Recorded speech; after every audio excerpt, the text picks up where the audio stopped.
All right, greetings and salutations. Thank you for stopping by Kawan's Corner. Uh, if you've seen any of my other episodes, you see that a lot of times I'm sitting down. I had to stand up for this one, y'all. I had to stand up for this one. This is a video that I went back and forth with for the last couple of weeks, thinking, man, this is a super important topic. I should record this, but I don't want to be too controversial. Should I put it out there? I don't want to make people mad. I realized that if I'm going to be a social worker, if I'm going to stand on my business, as they say, as my kids will say, the young folks, then I have to do something that might not feel super popular or comfortable. I want to talk about politics. They always say you shouldn't talk about politics, you shouldn't talk about religion, and I think that's part of the problem with our country right now, is that we've lost the ability to engage in civil discourse. Our country is really good at arguing. Our country is really good at, I don't even know if we're good at debating, to be honest with you. I think we're good at expressing our opinions, and social media has made for the perfect scenario, the perfect catalyst for us to be able to express our grievances, for us to be able to be keyboard warriors and tell everybody every single thought that ever pops in our head. And I'm doing that right now, right? I'm sharing with y'all the thoughts that pop in my head, but trust me when I say that these aren't half-baked, unformulated thoughts. These are things that I've been dealing with for a while, that I feel like today, November 4th, at the time that I'm recording this, probably November 5th or sometime in the future, 2024, by the time you see this, maybe 2025, 2026, 2027. Don't know when you're going to watch this, but I think that whatever I say in this particular moment is going to hold some level of relevancy for a while. Anybody knows Kawan, anybody that's watched any of my videos has seen that one of the biggest topics for me, in my personal opinion, is ideological tribalism. And that's a phrase that I don't know that I coined the phrase. Tribalism isn't a new topic, but I think that as we are on the precipice of nominating our next commander-in-chief of this country, it has become more and more clear that our country is in a lot of ways divided. And I don't mean this in like the humglum, I guess fire and brimstone type of way. But there's a quite big difference between the fact that half of the country identifies as Democrat, half the country identifies as Republican, and sprinkled throughout there's some people that are undecided, undeclared, independent, some people that don't claim anything, but the vast majority of our country is one or the other. I think that when I talk about the topic of ideological tribalism, what I mean by that is that we feel the need to pick a side. We have to pick a jersey. We have to pick a team. We have to decide, am I Black Lives Matter? Am I Blue Lives Matter? Am I All Lives Matter? Am I, how do I identify? And there was a point in time when we would say we don't talk about politics or religion because that's just not nice. It's not politically correct. Political correctness has kind of gone to the wayside.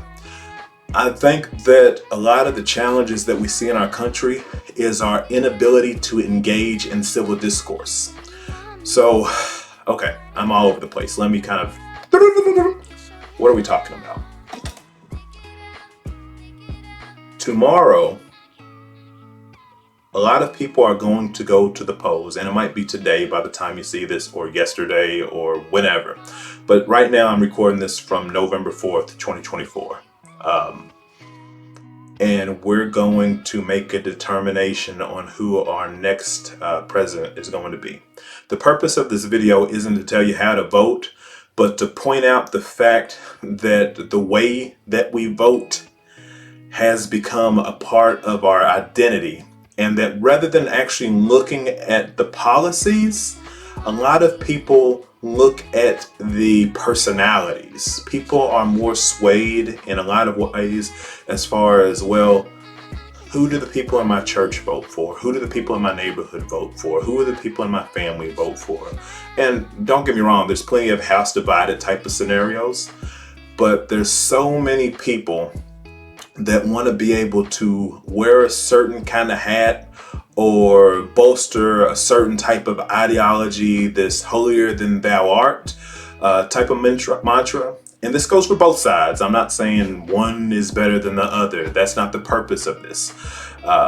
Somebody might even get after me because in this particular video, I refuse to explicitly state one position or the other, because that's not the purpose of this topic. It's not to talk about Kawan's politics or how I'm going to vote. If you know me, you could probably ascertain and guess how I'm going to vote, but that's not the purpose of this. The point is that I believe that our world, and I fear that our world has become such that 50% of the country is going to vote this way and 50% of the country is going to vote that way. And we are beholden to an electoral college process that makes it so that only a handful of the states actually matter, because although a voteless people is a hopeless people, and I wholeheartedly believe that we should practice and exercise our civic duty, our responsibility to be able to participate in the democratic process of electing your next commander-in-chief. The reality is that people are more interested in voting based off of how they identify. People don't necessarily look at the policies. People are more interested in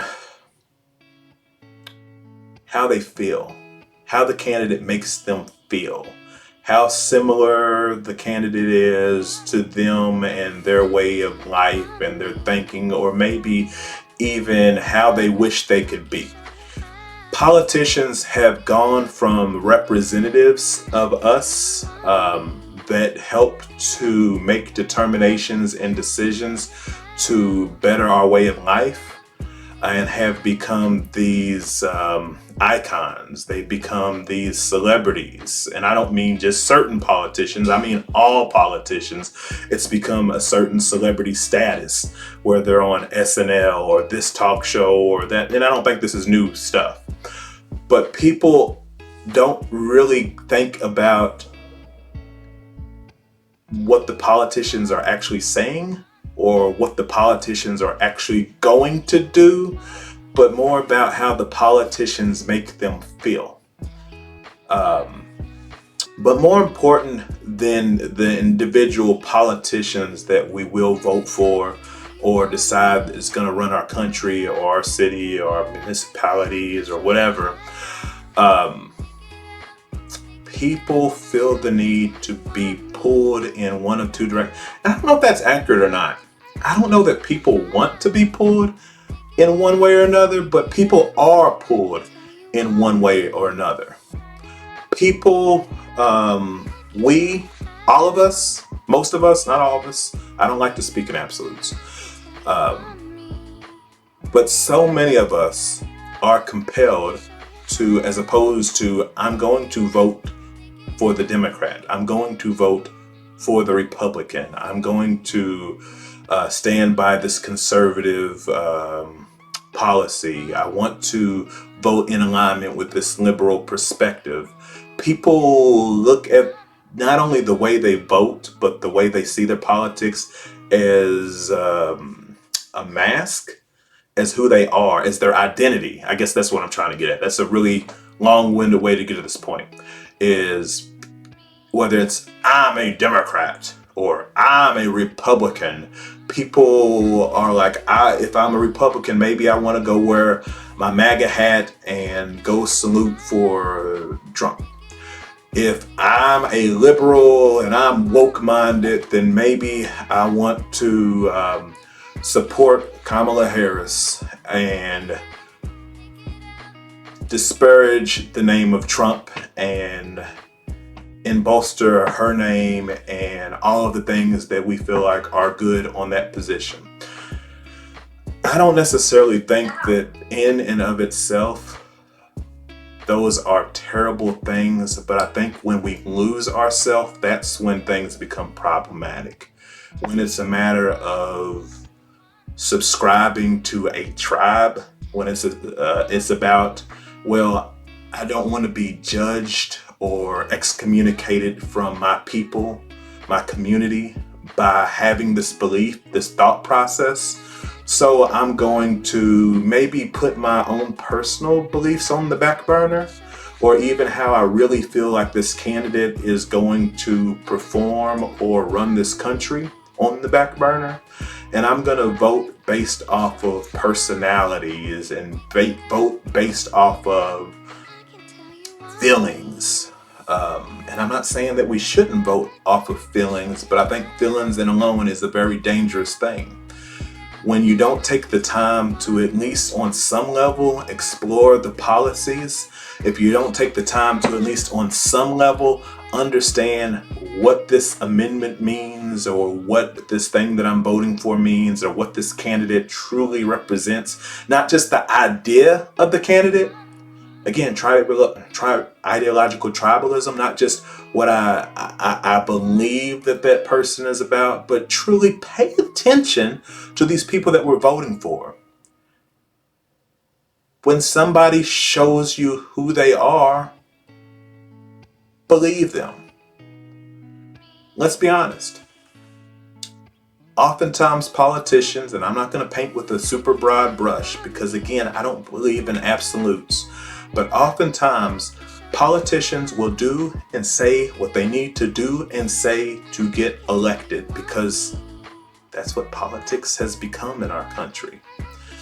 People will do and say what they need to do and say to get through the primaries, and maybe they'll be a little bit more moderate or lean a little bit differently once they're in place, because it's about being able to get elected.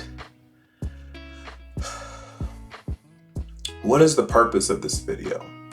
Why did I decide it was important the night before what people are calling the biggest election in our country to get on here and, well, sweat and stand as opposed to sitting and express to y'all how important this is? Because this isn't just about politics. This isn't just about a president. This is about the future of our country. This is about the future of democracy. And I'm not saying okay, as a therapist, let's back it up. As a therapist, I've dealt with a lot of anxiety from people that quite literally, not figuratively, quite literally believe that determined by the outcome of this election will decide if we're going to be in a civil war, if our country's going to engage in a world war, if there's going to be all-out anarchy. I don't know that I believe that things are going to be that wild, but the fact that people have identified so closely, so strongly, so vehemently for these people that are simply supposed to help to make rules and determine actions for us. I'm not minimizing the importance of a presidency. It's super important, but people, it's beyond who do I think is going to make better decisions for me or politics. It's gotten to the point where people are like, I'm going to put my life on the line for this person, and they're not in the military type of thing. Like, if you want to do that, then by all means, join the military, and I will thank you for your service, and I will provide you with care when you get out as somebody that serves veterans. I just want us to take a moment and to take a breath and realize that our world doesn't have to be all chaos, and it doesn't have to be that it's all coming to this crazy end. It doesn't have to be that we're so myopic and focusing on these handful of topics when there's so many important aspects of our civil liberties that I think people lose sight of. So by all means, please, regardless of who you plan to vote for, get out and do it. Because again, a voteless people is a hopeless people. If you're going to form your lips to make a complaint about the state of our world, then at least cast the vote, cast the ballot, vote on your beliefs, but leave it there. Please let democracy play out. Please allow whoever gets the most votes to be our next commander-in-chief, regardless of how this thing turns out. This is a plea, and I don't know that there's going to be more than 50 people watching this video, so maybe I'm just preaching to the choir and my family and friends, the handful of people that are going to see this. Hopefully somebody's inspired, motivated by this, but please guys, like, vote with your heart based off of the policies. Vote based off of who you truly believe has your best interest in mind. Don't vote based on a popularity contest. And again, I really don't care who you vote for. That's not accurate. I care who you vote for, but the purpose of this isn't to sway your vote one way or another. It's to simply encourage you to make an informed vote, and also to wake up and know that the state of our country, it depends on you, you know? It doesn't depend on future President Kamala Harris, future or former President Trump. It depends on you. Like, we're the ones that make up a democratic republic. We're the ones that cast the votes. Yes, we are casting those votes for a representative, and make sure that you can look in the mirror and feel good about whoever that representative is, whether it's Donald J. or it's Kamala Harris. So thank you so much for your time. I don't know if I really hit the points that I was hoping to hit on this, but just in summation, I think that our world has become divided with ideological tribalism. I feel as though we don't necessarily advocate for ourselves the way that we could or should, because we have grown to value groups over our own individualistic ideas and our identities. It's like gang warfare, I guess is the best way to sum it up. All right, I've rambled long enough. Hopefully I said something coherent and something of value that will impact the way that you see things. So I appreciate you so much. Go on, signing out.